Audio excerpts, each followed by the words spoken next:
Asimilar una nueva situación es difícil, y más si la salud es el centro del cambio. La vida de un hijo, una madre, un familiar o un amigo hacen que nos replanteemos el porqué de muchas cosas. No todo en la vida es justo ni de ley, pero es mejor prepararse para asimilar que luchar por regresar.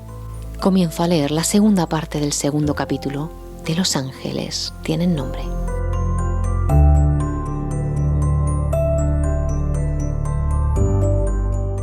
Ya conocéis nuestra nueva casa, esa que os explicábamos en el podcast anterior. Nada más entrar en esa habitación, entró una enfermera. Me encantaría deciros su nombre, pero no fui capaz de retenerlo. Mi cabeza tenía que gestionar bien la información y quedarse con lo básicamente imprescindible. Entró, se presentó y colgó sangre y plaquetas en el portasueros. Reconozco que me impresionó ver la sangre. Pregunté y me dijo que había que transfundir sangre y plaquetas. Ahora lo entiendo y me acostumbraría, pero en aquel momento todo me superaba. Mi bebé estaba tumbado en una cama, gris, sin quejarse, agotado y asustado. Las pocas energías que tenía las utilizaba para chillar cuando nos separaban, para mirarle o tocarle. Estábamos todos superados y ahí estábamos, esperando respuestas. Eran las 9:30 de la noche. Mi hija, de tan solo 6 años, estaba en casa con sus abuelos, sin saber nada de sus padres y de su hermanito, cenando. Aún no sabía lo que le iba a cambiar la vida. Y a nosotros, mientras nos metían en esa sala de juegos que había frente a nuestra habitación de 6 metros cuadrados. Sentados en una mesa infantil y sillas pequeñas, se presentó nuestra oncóloga. Nunca lo olvidaré.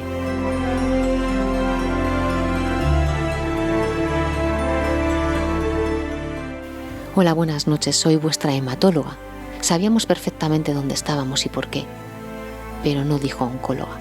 Ha sido la conversación más dura que he tenido que mantener en toda mi vida. Nos habló de Samuel y de la analítica que le había llegado del Hospital Puerta de Hierro. Nos confirmó que Samuel tenía leucemia. Ya teníamos un nombre para sus fiebres, su aspecto y su decadencia. Ya estaba allí, aquello que yo tanto busqué entre pediatras y pediatras por muchos centros de salud. Ya estaba, ya lo tenía delante. ¿Y ahora qué? La ignorancia es el mejor de los bienes, el más preciado cuando se trata de salud. Si en ese momento hubiese tenido la información que tengo hoy, no sé cómo hubiese reaccionado. Al principio salían cientos de preguntas por mi boca.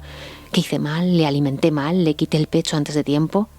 Tienen paciencia los oncólogos, mucha, y estómago para ver cómo se derrumban las familias frente a ellos. Respondió a todas y cada una de mis preguntas. Su mirada era cercana y compasiva, a la par que distante y fría. No deben encariñarse ni prometer lo que no deben o no saben si pueden cumplir. Nos preguntó muchas cosas sobre Samuel y muchas sobre todo de cómo le había notado yo. Fue cuando me di cuenta de que los pediatras me habían diagnosticado a mí y no a él, y que no hay mejor diagnóstico que la intuición materna.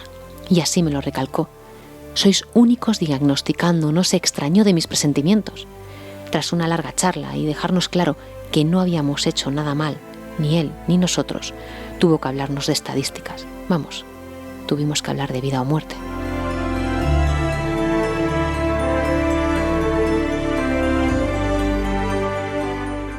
En ese momento la oncóloga iba buscando la mirada más fiable. Por experiencia saben que siempre hay algún familiar más entero. Puede ser el padre, la madre, un abuelo, incluso un hijo mayor.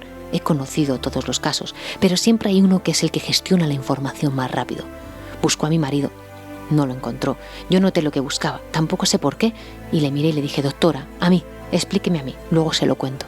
Aún así, él no se enteró. Repetía y preguntaba lo mismo, pero es así. Se llama shock, y todos lo hemos sufrido alguna vez. Me explicó los 2 tipos de leucemia que había, que le harían un aspirado de médula para obtener una analítica que les diese el apellido de nuestra leucemia.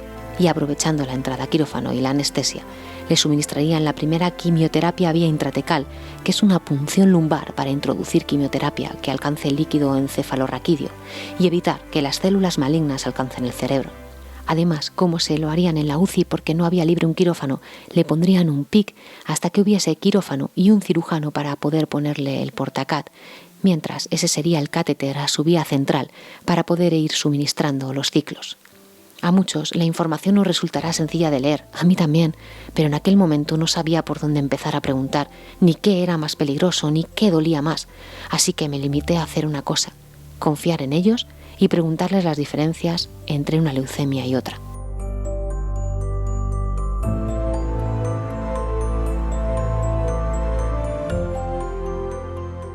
Me explicaron los riesgos de una y otra, los índices de mortalidad y me especificaron que a veces no funciona dependiendo de si las células son refractarias.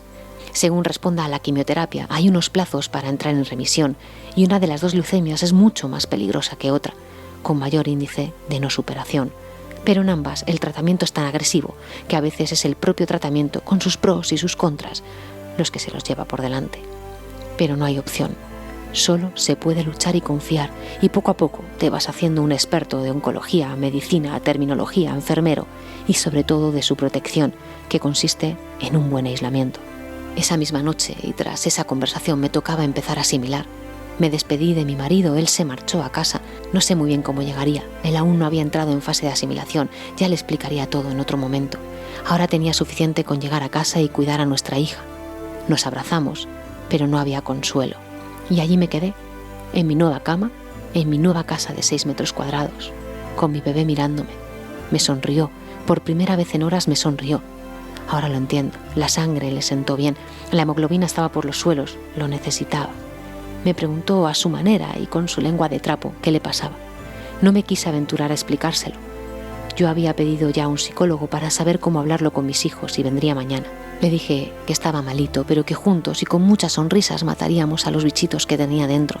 Y lo haríamos juntos, que confiase en mí, que nunca le mentiría. ¿Y lo entendió? Me miró y me dijo: «Tengo sueño, mami». Y le dije: «Duerme, mi vida, que mamá se queda aquí a tu lado». Y allí, tomándole la temperatura, controlando la orina y que no se liase con el cable de la vía, pasé toda la primera noche solo intentando asimilar la información, convirtiéndome, aún sin saberlo, en la madre de un ángel.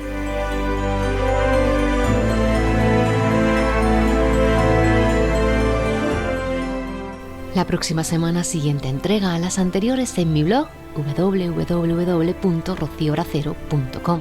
Si te resulta más cómodo, suscríbete a mi newsletter y te llegará al mail cada viernes, o puedes seguirme en mis redes sociales, Instagram, Facebook y Twitter, donde publico las entregas. Y no lo olvides, cada día sale el sol para darte una nueva oportunidad para empezar.